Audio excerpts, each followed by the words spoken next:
Beleza, pessoal. Então, no último pacote aqui, a gente vai trabalhar a herança. Na herança, explicando o diagrama, então a gente tem um funcionário, e esse funcionário, ele pode ser um médico, pode ser um motorista.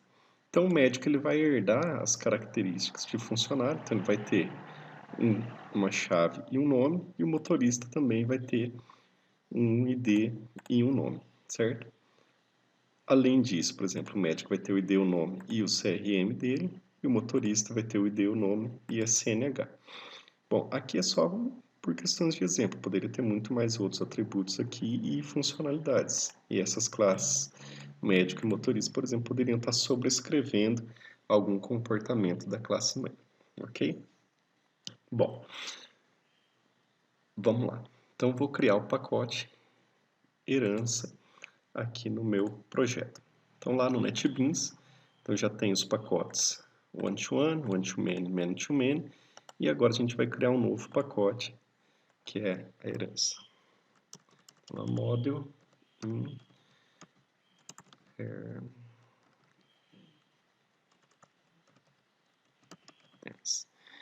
inheritance. Então, herança. Finalizando, esse pacote inheritance tem as classes funcionário, médico e motorista. Então, a classe funcionário, a classe médico e a classe motorista.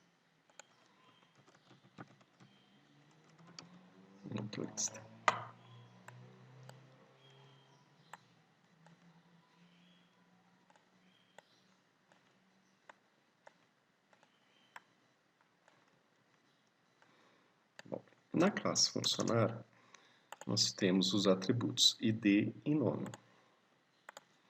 Então, private, integer, ID funcionário, private, string nome. Na classe médico, eu tenho o atributo private, string, CRM.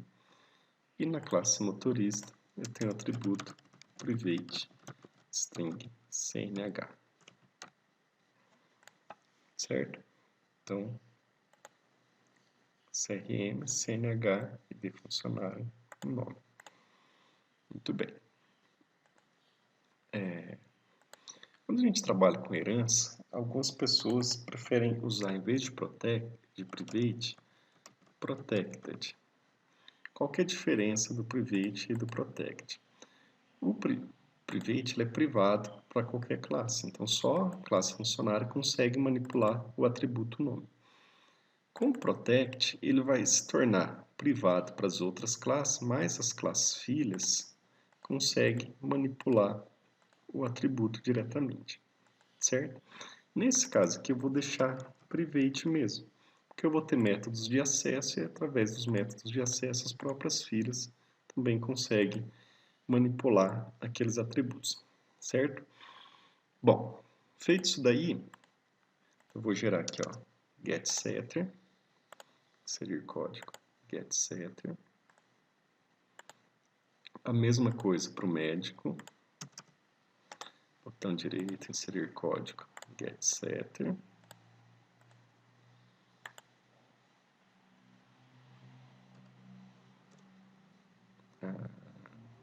Só um minuto.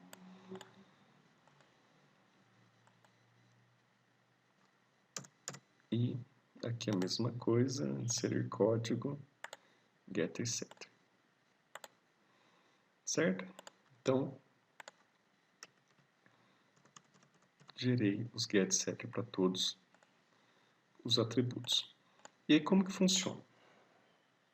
Para começar aqui, ó, essa classe funcionário minha, eu vou tratar ela como se fosse uma classe abstrata, certo?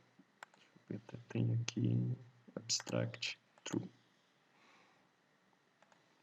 Então, a classe abstrata no diagrama ela fica mais itálico o nome dela aqui. O que é uma classe abstrata? Uma classe abstrata é uma classe que eu não posso instanciar ela, eu não posso criar um novo objeto, não posso dar um new nela.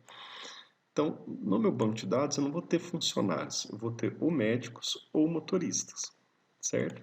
Então, vou colocar aqui, ó, public abstract class, certo? Então, é uma classe que ela não pode ter new, ela não pode gerar objetos dela. Ela serve apenas como um molde para mim poder estender as outras classes. Bom, e aí como que eu faço para o médico herdar as características de funcionário? Então, eu vou colocar aqui um extend. Então, extend funcionário.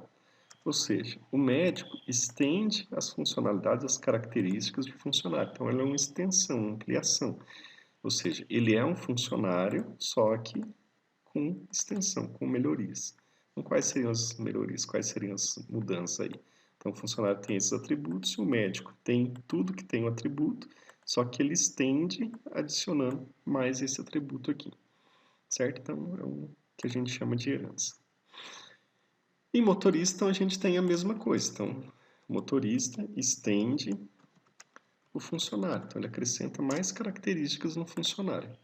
Ele é um funcionário, só que com características estendidas. Beleza. Em questão só de criar as classes, está pronto. Só isso. Agora a gente precisa criar as anotações. Então, a gente vai primeiramente funcionário. Em funcionário, então, vou colocar @entity. Então, vai ser uma tabela no banco de dados. Só que aqui tem algumas coisas a mais. Para me criar essa estrutura no banco de dados, eu tenho duas opções quando a gente trabalha com herança. Uma opção é criar uma única tabela e adicionar, por exemplo, a tabela funcionário, adicionar o CRM do médico aqui, o CNH do motorista aqui, e eu posso criar uma nova coluna para dizer que tipo que é aquele registro, ou se ele é médico, ou se ele é funcionário. Então, cria-se apenas uma tabela para as três ou para as mais tabelas que estiverem ligadas à herança. Então, para a mãe e para as filhas. A segunda opção é criar uma tabela para cada classe. Então, crio uma tabela para funcionário, uma tabela para médico e uma tabela para motorista. Então, tem as duas formas de se mapear isso daqui para banco de dados, de se converter. A gente vai utilizar, nesse exemplo, a estrutura que cria uma tabela só. Então, vou ter uma tabela para funcionário e a tabela de funcionário vai guardar os médicos e motoristas também, certo? Bom, para a gente fazer isso daí, então lá na classe funcionário, eu vou colocar o @inherentes. Então, inherent, que é a herança. Ou seja, estou falando que essa classe aqui, ela vai ter herança nela. E que tipo de herança que a gente vai aplicar nessa classe? Então, eu vou colocar um atributo nessa anotação, que é o strategy. Qual estratégia que a gente vai estar utilizando. E aí, eu vou colocar aqui, ó, os tipos de herança que eu tenho. Então, eu juntar uma tabela, uma única tabela, uma tabela por classe. Ou seja, cria apenas uma tabela, cria uma tabela para cada classe. Então, a gente vai utilizar esse modelo aqui de apenas uma tabela. E aí, eu vou usar o atributo discriminator column. Então, vou criar uma coluna para dizer que tipo de registro vai ser o objeto. Se vai ser um objeto médico ou se vai ser um objeto funcionário. Então, aqui dentro, eu vou dizer qual que vai ser o nome da minha coluna. Pode ser tipo. E vou dizer qual que vai ser o tipo da coluna, o que eu vou armazenar dentro dela. Então, vou armazenar uma string. Certo? Então, isso daqui é para criar uma nova coluna no meu banco de dados. Então, vai criar uma coluna tipo que armazena strings. O que é essa coluna, o que é esse atributo vai armazenar? Então, vai armazenar se aquela linha adicionada no banco é um médico ou se aquela linha é um motorista, visto que todos os registros vão ser armazenados em uma única tabela. Na classe médico, o que eu vou pôr? Eu vou pôr @entity, para dizer que é uma entidade, e vou dizer qual que é o discriminator value dele. O discriminator value vou pôr aqui que o valor vai ser médico. Então, se tiver um médico cadastrado, naquela coluna lá vai aparecer o nome médico. E motorista, a mesma coisa.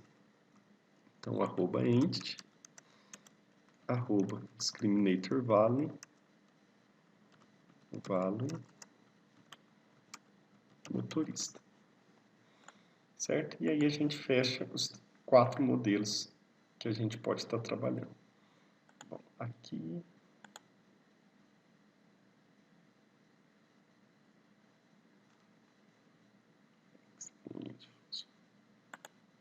Tá, ainda não. Ainda faltou colocar aqui, pessoal, o ID, que é o básico, né? E o generate value.